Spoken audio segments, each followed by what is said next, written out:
actually in February of last year, we completed our feasibility study, presented that to the market. Since then, we've done a lot of work in advancing the project and further de-risking. We've secured access to water, know how we can get all the water we need for the project, and how we can have a positive impact and benefit for water in the region.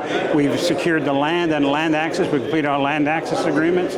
We just got some final work to do in terms of our power agreements for the site. But the main thing we've done is we applied for a permit in August of 2023, and once we get our permit, the Cordero project is a world-class, by the tier one or the best undeveloped silver project in the world, and it's going to produce over 37 million ounces of silver a year, employ over 2,400 people in the first 5 years, and 1,000 people over 22 years.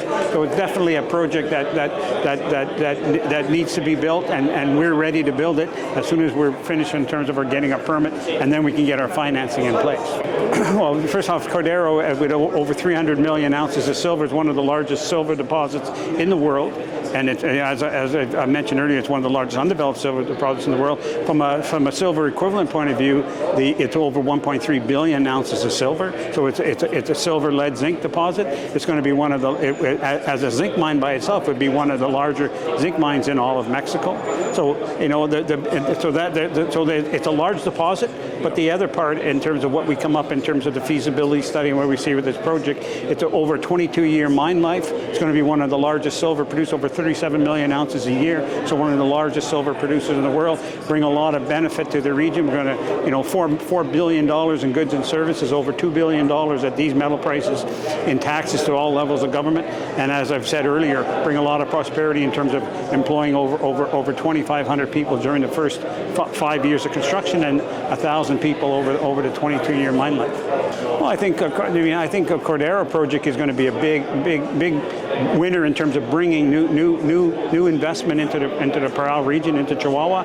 They say the initial investment is over $600 million, I should say, over $1.4 billion over the life of the project. New money invested into the region. It's going to bring, again, generate a lot of jobs. The Cordero mine is going to be a mine built, and it's not a camp job. We're going to source all of our people and all of our supplies and products locally from the local economies. Well, in terms of the mining policies, I always look at the mining policies, and I've looked at some of the updated mining policies that are happening. In the end, you work towards being world class and a very high standard, a very high stewardship in terms of how we work. What I see is really good work being done.